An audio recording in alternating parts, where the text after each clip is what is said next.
Hello student, मैं प्रमोद कुमार। आज class 12 chapter number 3 वैद्युत रसायन अर्थात इलेक्ट्रोकेमिस्ट्री का सबसे पहला पार्ट लेके आया हूँ।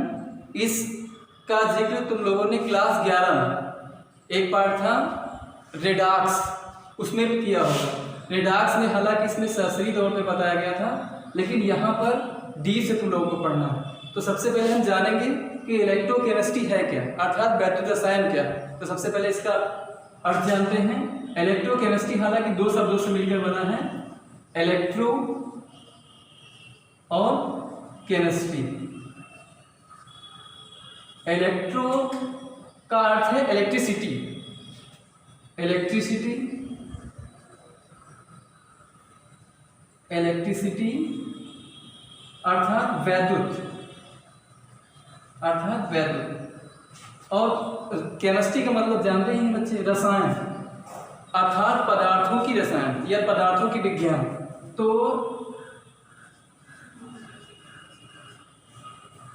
वैद्युत और रसायन इन दोनों के मध्य, वैद्युत और रसायन इन दोनों के मध्य संबंध स्थापित कराने वाले विज्ञान, रसायन विज्ञान की वह शाखा जो वैद्युत और रसायन दोनों के मध्य में संबंध स्थापित कराती है, उसको हम कह सकते हैं वैद्युत रसायन अर्थात इलेक्ट्रोकेमिस्ट्री।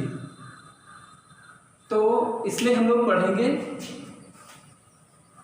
इसकी परिभाषा। इसकी परिभाषा हम लोग कह सकते हैं, क्या वैद्युत रसायन, क्या वैद्युत से या विद्युत का परिवर्तन या विद्युत धारा प्रवाहित करें तो रासायनिक अपक्रिया होगी। क्या विद्युत धारा प्रवाहित करने पर रासायनिक अपक्रिया होगी, या फिर क्या रासायनिक अपक्रिया से विद्युत धारा बनेगी या विद्युत उत्पन्न होगा। तो हम इसकी परिभाषा में कह सकते हैं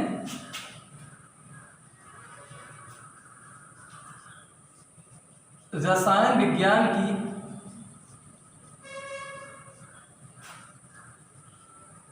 वह शाखा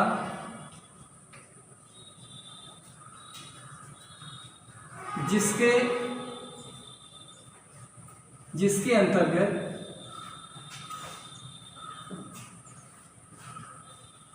विद्युत ऊर्जा, इलेक्ट्रिक एनर्जी, विद्युत ऊर्जा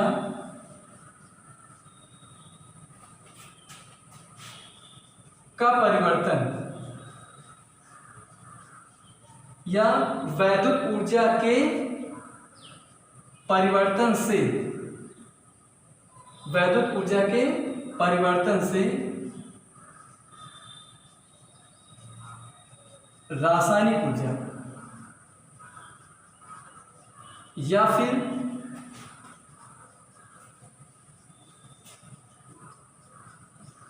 रासायनिक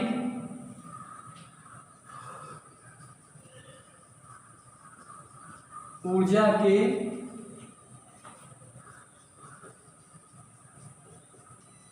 परिवर्तन से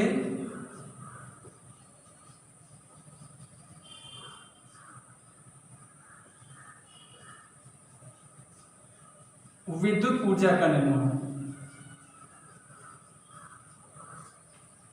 रसायन विज्ञान की भाषा का जिसके अंतर्गत वैद्युत ऊर्जा के परिवर्तन से रासायनिक ऊर्जा, वैद्युत ऊर्जा से रासायनिक ऊर्जा, अदरवाइज रासायनिक ऊर्जा के द्वारा वैद्युत ऊर्जा के निर्माण, या फिर रासायनिक ऊर्जा हम प्रवाहित करें तो वैद्युत बन जाए।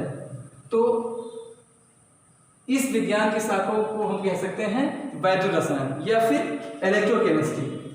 अब इलेक्ट्रोकेमिस्ट्री या फिर ये अपक्रिया जिस पात्र या जिस निकाय, जिस सिस्टम में कराई जाती है उसको हम सेल कहते हैं। ये जो अपक्रिया अर्थात रासायनिक ऊर्जा का वैद्युत ऊर्जा में परिवर्तन, वैद्युत ऊर्जा का रासायनिक ऊर्जा में परिवर्तन, ये जितनी भी युक्त है जिसके अंतर्गत कराई जाती है उसको हम सेल कहते हैं। तो हम जिन बच्चों को ये लिखना है लिख भी सकते हैं।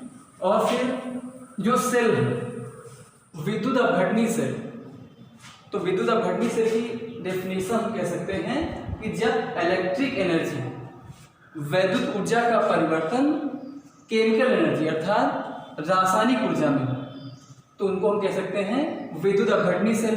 और दूसरा सेल, तो पहला सेल हो गया विद्युत अपघटनी सेल, ऐसे सेल हैं जिनमें विद्युत ऊर्जा का परिवर्तन रासायनिक ऊर्जा में होता है, वो हो गए आपके विद्युत अपघटनी सेल। और जो दूसरा है विद्युत रासायनिक सेल, विद्युत रासायनिक सेल जस्ट उसका उल्टा, अर्थात केमिकल एनर्जी रासायनिक ऊर्जा, केमिकल एनर्जी रासायनिक ऊर्जा का परिवर्तन इलेक्ट्रिक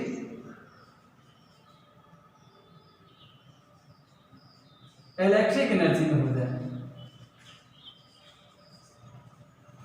तो दोनों इलेक्ट्रिकल, दोनों सेलों की परिभाषा हम अब आसानी से कह सकते हैं कि वैद्युत अपघटनी सेल ऐसे सेल जिनमें इलेक्ट्रिकल एनर्जी अर्थात वैद्युत ऊर्जा का परिवर्तन केमिकल एनर्जी रासायनिक ऊर्जा में हो, और दूसरा वैद्युत अपघटनी सेल ऐसे सेल जिनमें केमिकल एनर्जी रासायनिक ऊर्जा का परिवर्तन इलेक्ट्रिक एनर्जी अर्थात वैद्युत ऊर्जा में किया जाता है। तो ये हो गए तुम्हारा वैद्युत रसायन। वैद्युत रसायन क्या है, और वैद्युत रसायन की क्रिया जिस युक्त या घटक में या पात्र में कराई जाती है उसको हम क्या कहते हैं, उसको सेल कहते हैं। तो सेल दो प्रकार के, वैद्युत अपघटनी सेल और रासायनिक सेल।